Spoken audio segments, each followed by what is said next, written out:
తమ్ముడు పంపాపతి అని ఇక్కడ మా దగ్గర ఉన్నారు. వాళ్ళు పండుగ ఉన్నందు వలన దసరా సీన్ కాడికి రాలేకపోయారు.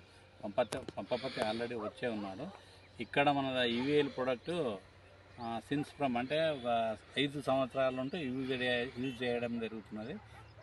ప్రోడక్ట్స్ ఏవేవంటే గ్రీన్ గ్రో 2.5 కేజీలు, గ్రోవెల్లో 1.5 కేజీ, 2 కేజీలు బయోపల్టో, 1 కేజీ బయోటానిక్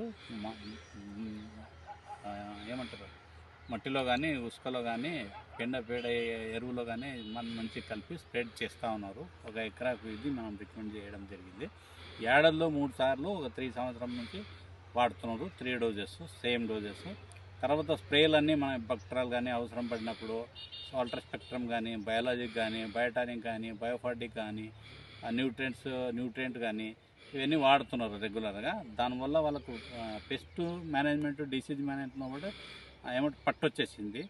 ఇందులో కూడా కొన్ని ముక్కలు ఓ సాల్కి ఒక 10-12 ముక్కలు వరకు ఇటువంటి వైరస్ తగిలింది. కంట్రోల్లో ఉంది కానీ స్ప్రెడ్ అయితే లేదు. అవుతలప్ప సార్, ఇది ఏం వైరస్ అంటారు? ముదురు అంటారు సార్. వాళ్ళ లాంగ్వేజ్లో ముదురు అంటారు, మన లాంగ్వేజ్లో కల్డీ డిసీజ్ అంటాము.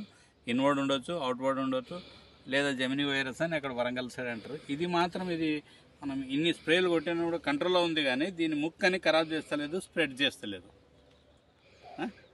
ఇక పంట వచ్చేసరికి అయితే మిగతా పంటని ఇక్కడ చూద్దాం. కాతకు వచ్చేసింది. ఇది కాతకు వచ్చేసినాక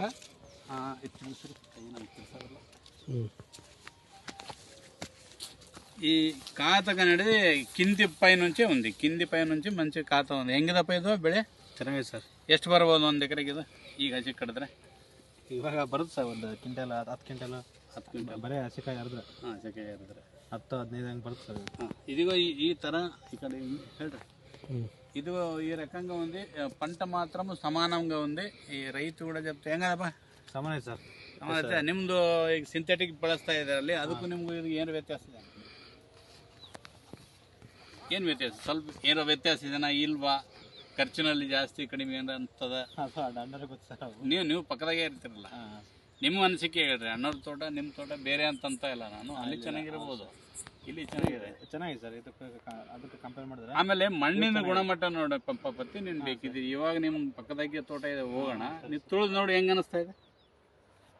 ಬರೆಗಾಲ ತುಳಿ ಅಥವಾ ಸರ್ ತುಳಿದು ನೋಡಿ ಹಿಂಗೆ. ఇక్కడ సాయిల్లో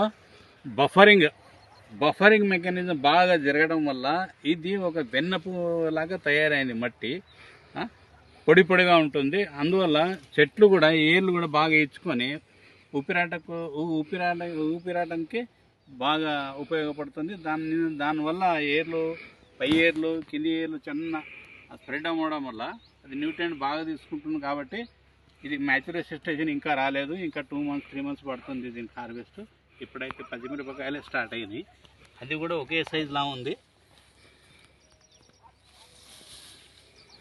పై కింది నుంచే బ్రాంచెస్ ఓపెన్ అవ్వడం వల్ల ఇక్కడ నుంచే క్రాప్ ఉంది. సో ఇది మనకు అనిపించిన అంశము. రైతు కూడా హ్యాపీగా ఉన్నాడు. నేను ఈవీఎల్ తరఫు నుంచి డాక్టర్ ధనంజయ్ అని రిప్రజెంటేట్ చేస్తున్నా. ఇక్కడ కూడా బిగ్ యాట్ ఒక ప్రోగ్రామ్ ఉండడం వల్ల 1 వీక్ నుంచి బళ్ళారినే టికానా వేసినాం. ఎందుకంటే రైతు 3 రోజులకు రమ్మని చెప్పి ఆయన పండుగకి వెళ్ళిపోయాడు కాబట్టి మనకు అనివార్యకారంగా ఉండాల్సి వచ్చింది. మేము రేపు కూడా బిగ్ యాట్ ప్రోగ్రాము ఇక్కడ బళ్ళారి యాత్ర విలేజ్లో ఉంది. దాన్ని కూడా స్ప్రే చేపించి బ్యాక్ టు శివముగా వెళ్ళిపోదామని అనుకున్నాం. Thank you.